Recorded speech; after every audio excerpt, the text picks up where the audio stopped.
I was at that cozy little dive bar downtown when I first bumped into Alex.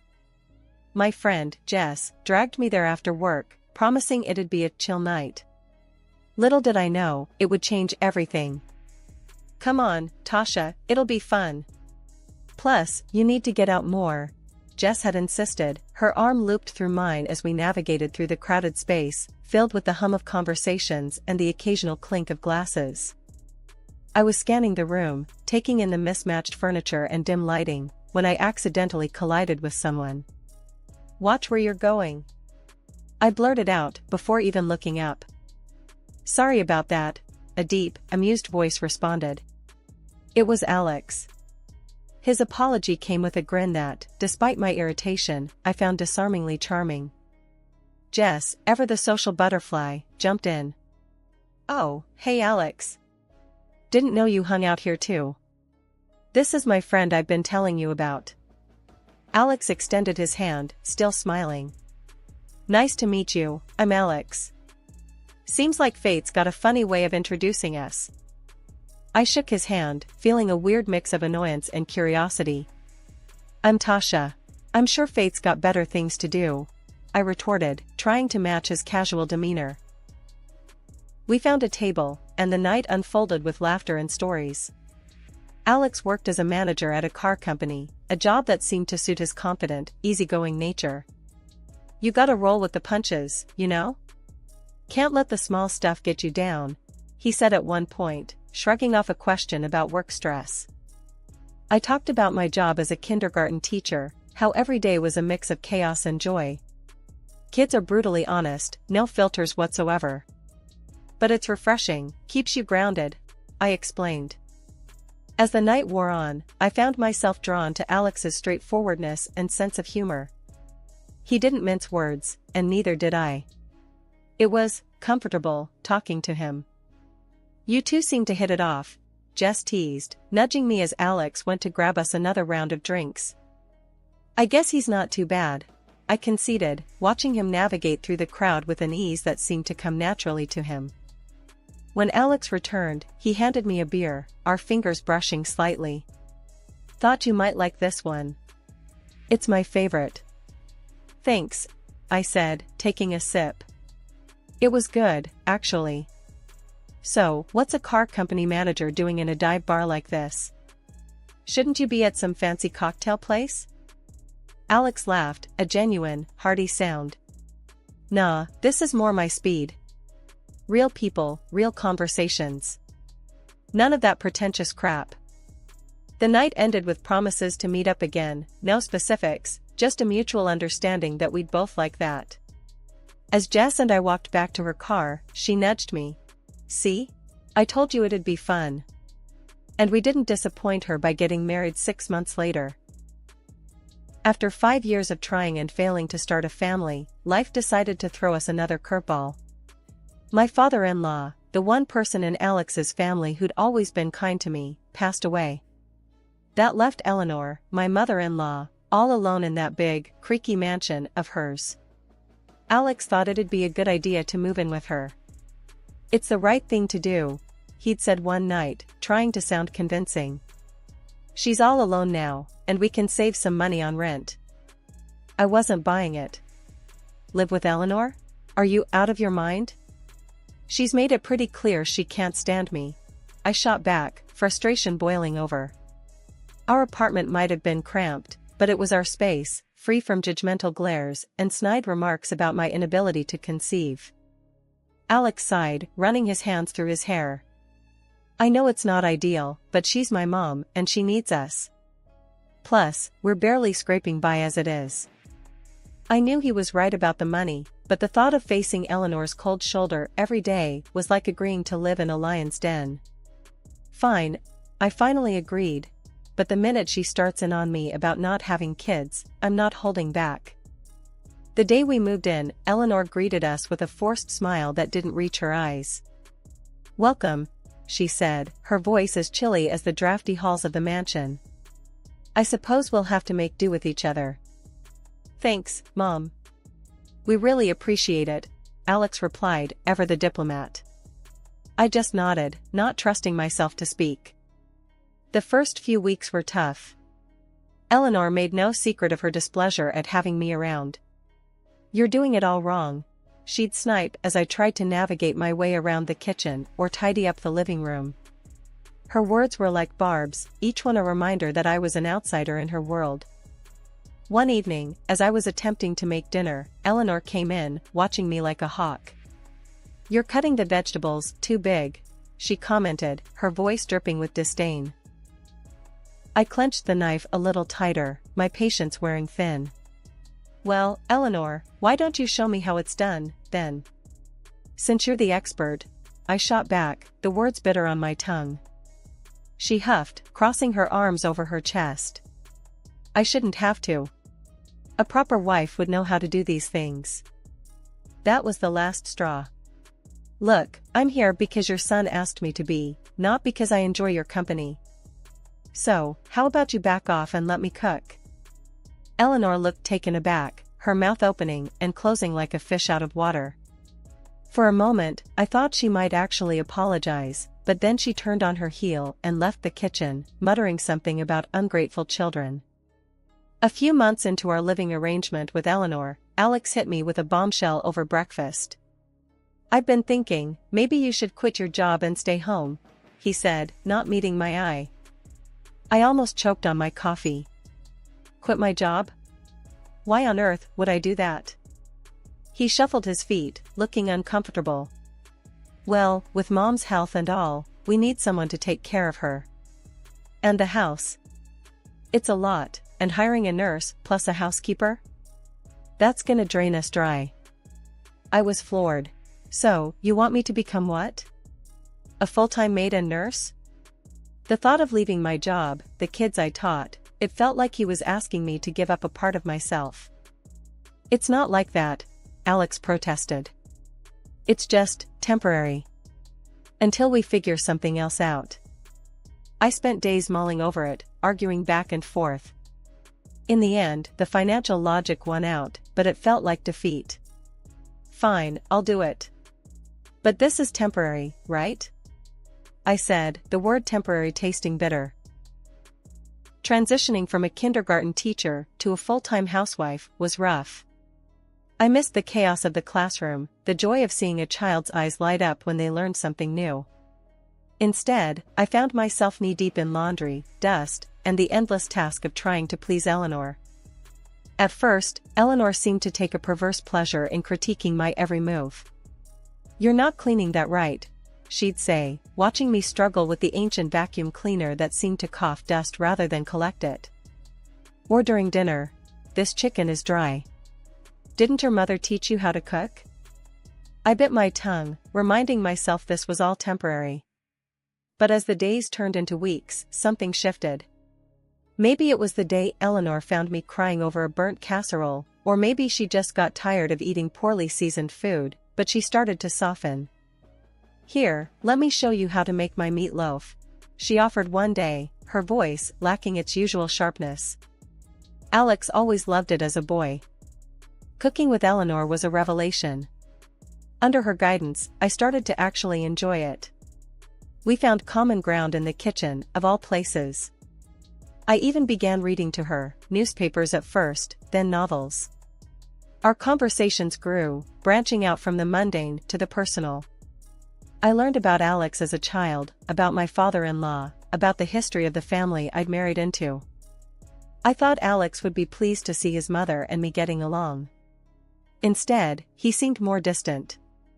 "That's great," he'd say, barely looking up from his phone when I told him about Eleanor's stories from his childhood, or the new recipe we'd mastered together.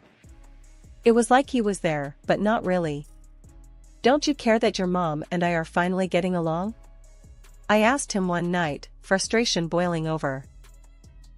He looked up, surprised. "Of course, I do. It's just, work's been crazy. You know how it is."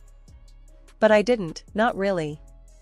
Our worlds were drifting apart, him with his late nights, and me with my days filled with cleaning, cooking, and caring for Eleanor. His detachment stung, a reminder of the gap that had opened up between us, a gap that no amount of housework or caregiving seemed able to bridge. As time went on, I couldn't help but notice Alex's behavior changing. He started coming home later and later, always saying work was to blame. "It's just slammed at the office," he'd tell me, barely looking up from his dinner. It wasn't just the late nights, though. He began sleeping in the spare room, claiming he didn't want to disturb me with his restless nights. Then there was Sarah, Alex's sister, who seemed to enjoy poking fun at me whenever she visited. "Nice place you've got here. Fits you perfectly, old and kinda sad," she'd say with a snicker, glancing around the mansion with disdain. Every time she showed up, it was like she had a sixth sense for when we were struggling the most. "Mum, I need some money," she'd demand, not even a hello. And like clockwork, Eleanor would open her purse, no questions asked. Eleanor's health was on a steady decline, and one day, it hit a new low. She couldn't even get herself into the bath. She called for Sarah, who was over at the time, but all she got was a cold shoulder. "I'm not here to bathe you, Mother." "Figure it out," Sarah snapped, before storming out. Hearing the hurt in Eleanor's voice as she cried broke something in me. I found her in her room, tears streaming down her face. "I'll help you," I said softly, putting aside the years of tension between us. From that day on, our relationship took a turn I never expected. She started opening up, treating me more like a daughter than an unwanted guest. Amidst all this, Alex dropped another bombshell: he'd bought an apartment near his work. "It's easier with the late hours. Saves me the commute," he explained one evening, almost as an afterthought. Curious, I asked to see it. "Can I visit? Just to see where you're staying?" His reaction was swift and sharp. "It's just a basic place, nothing to see. Not a museum." The real kicker came from Eleanor, of all people. One quiet afternoon, she pulled me aside, her voice barely above a whisper. "He bought that apartment with my money. Put it in my name, too. Even the utility bills come out of my account." I was stunned. How had things gotten to this point? The man I gave up my career for was leading a double life funded by his mother. And here I was, caught in the middle of a family I was trying to fit into, now bound by secrets and lies. The mansion, once a symbol of decay and neglected history, began its transformation on a chilly morning that promised change. I had spent countless nights researching, planning, and dreaming. The thought of Sarah's mocking words spurred me on, igniting a fire within me to prove her wrong. I approached Eleanor with my proposal, armed with sketches and color swatches. "Eleanor, I've been thinking," I started, hesitating only for a moment. "The house, it's beautiful, but it could use some love. What do you say we give it a bit of a facelift?" Eleanor peered at me over her reading glasses, the corners of her mouth twitching. "You want to fix up this old place?" she asked, skepticism woven through her words. "Yes, I think it could really brighten things up. Make it feel more like a home again," I replied, my voice steadier than I felt. To my surprise, Eleanor warmed to the idea. "Well, I suppose it wouldn't hurt to freshen things up a bit. Lord knows it's been ages since anything new happened around here." Encouraged by her agreement, I threw myself into the work. The days blurred into a symphony of paint splatters, wallpaper glue, and the screech of sandpaper against wood. Eleanor would often sit by, watching as I transformed her home, piece by piece. Sometimes, she'd even offer a tip or two, her tone softer, almost nostalgic. Back in my day, we would have chosen a more subdued color. "But I must admit, this brightness brings a certain life to the room," Eleanor commented one afternoon as I stepped back to admire the newly painted living room walls. Eleanor couldn't hide her delight. She started inviting her old friends over, showing off the renovations with a pride I hadn't seen in her before. "Look what my daughter has done," she'd boast, her arm around me. It was the first time she'd ever referred to me that way in public, and it warmed my heart. Alex, however, was less than pleased. On one of his rare visits from his apartment, he walked around the house with a frown, inspecting my handiwork like a disapproving inspector. "What have you done to my house?" he finally exploded, anger in his voice. You think you can just take over? Before I could respond, Eleanor intervened. This is still my house, and I say it's never looked better. She's done what none of us bothered to do for years, she declared, her voice sharp, leaving no room for argument. Alex's anger faltered under his mother's gaze, and without another word, he turned and left, the echo of his departure hanging heavy in the air. In the silence that followed, Eleanor turned to me, her expression softening. Don't mind him. He doesn't understand. But I do. Thank you. The mansion's transformation was more than just a change of scenery, it was a rebirth, for the house and for us. In repairing its walls, I had somehow begun to mend the fabric of our family, weaving Eleanor and me closer together. The day Eleanor fell ill, everything changed. The doctors said it was a stroke, and suddenly, the mansion felt more like a tomb than a home. I was there, every day, at the hospital, holding her hand, talking to her even when she couldn't respond. Alex? Sarah? They were nowhere to be seen.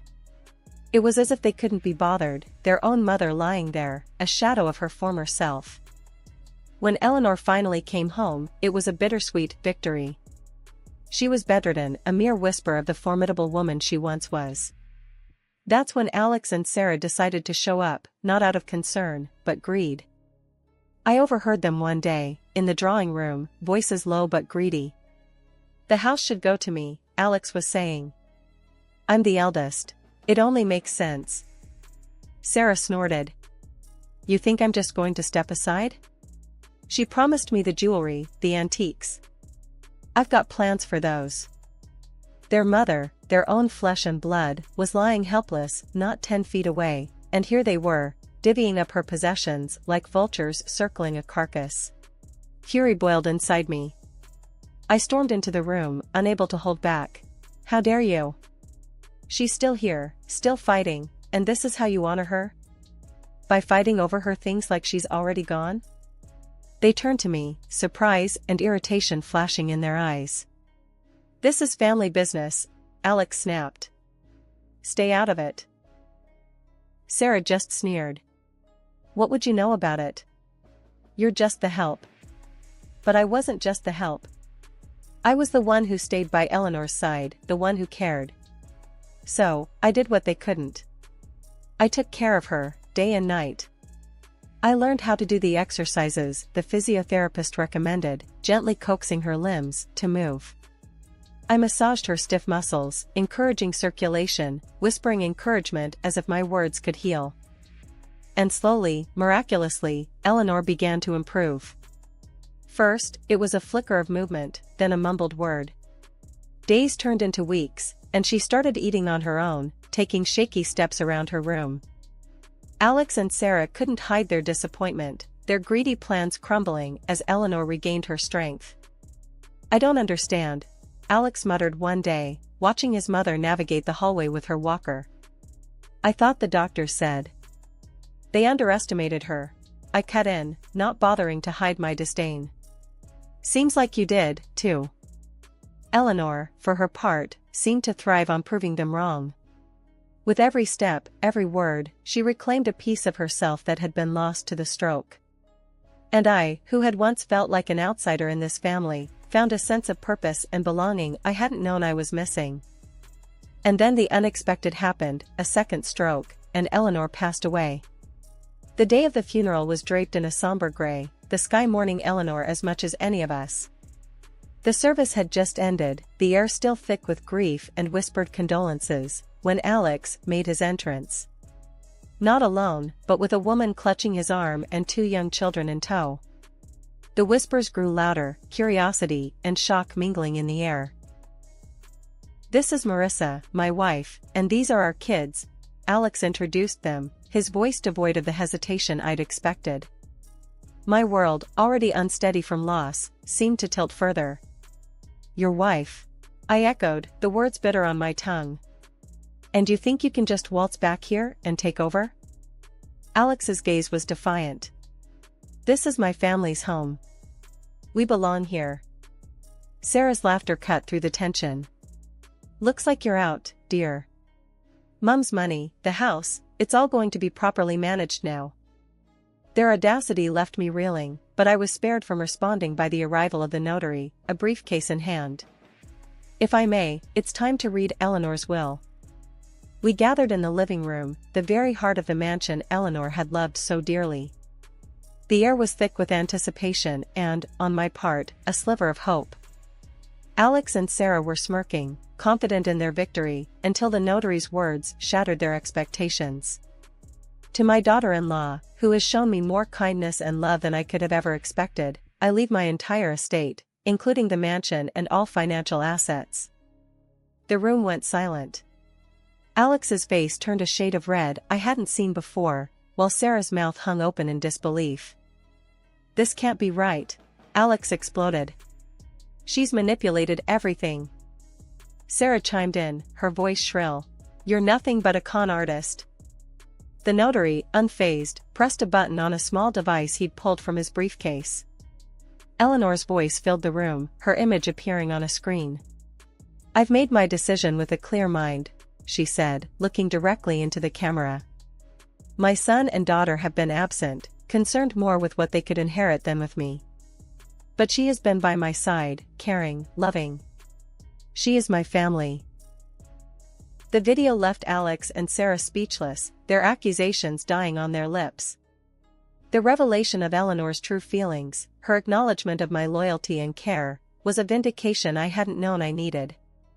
Alex, defeated and angry, stormed out, Marissa and the children trailing behind him. Sarah, her dreams of wealth evaporated, slinked away without another word. The mansion, once a battleground of wills and familial duty, was now truly mine. But it felt hollow without Eleanor. I wandered its halls, her words echoing in my heart. She is my family. Starting fresh, right after the will reading that flipped my world upside down, I didn't waste any time. I filed for divorce from Alex faster than you'd believe. It was clear as day that whatever we had was buried under lies and betrayal. Plus, with the mansion and that apartment now legally mine, I had the grounds to kick him out. "You need to leave," I told him, my voice firm, leaving no room for argument. "The apartment, it's mine now. You and your new family need to find somewhere else." Alex tried to argue, his face red with anger and frustration. "You can't just throw us out. Where are we supposed to go?" "That's not my problem anymore." "You made your choices, Alex," I shot back, tired of his excuses, tired of the drama. He left, cursing under his breath, and that was that. He and his second family started hopping from one rental to another.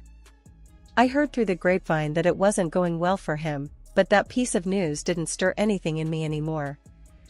Adjusting to the quiet after the storm of betrayal and legal battles was no easy feat, but I found solace in the familiar walls of the mansion, now truly mine. It was during one of these quiet afternoons, as I was enjoying a rare moment of peace in the garden, that Sarah showed up, looking more worn down than I'd ever seen her. "Hey," she called out, her voice lacking its usual bite. "Can we talk?" I stood up, brushing the dirt from my hands. "Sure, Sarah. What's on your mind?" She shuffled her feet, looking anywhere but at me. "I'm in a bit of a bind. The debts, they're piling up, and She choked on her words, the bravado that had defined her now gone. I crossed my arms, the weight of her past actions hanging between us. "You're asking me for money." "It's not just for me. I've got nowhere else to turn," she admitted, finally meeting my gaze. The part of me that had endured her laughter, her scorn, wanted to turn her away. But standing there, I realized that holding on to anger would only weigh me down. "Sarah, I can't help you. Not after everything." Her face fell, the last shred of hope vanishing. I get it. I was horrible to you and Mom. I just thought, maybe it's time you faced the consequences of your actions." "Like I had to," I said, not unkindly. "You need to figure this out on your own." She nodded, a resigned acceptance in her posture. "Yeah, I guess I do." Without another word, she turned and walked away, leaving me alone with my thoughts. In the weeks that followed, I threw myself into my work, reconnecting with friends, and slowly rebuilding the life that had been upended. The mansion, once a battleground of familial strife, began to feel like a home again. I found joy in small things, like the way the morning light filtered through the windows or the laughter of friends gathered in the newly renovated kitchen. Alex and his new family, Sarah and her debts, became distant echoes of a life I had once been a part of. In letting go, I found peace and a sense of freedom I hadn't known I was missing.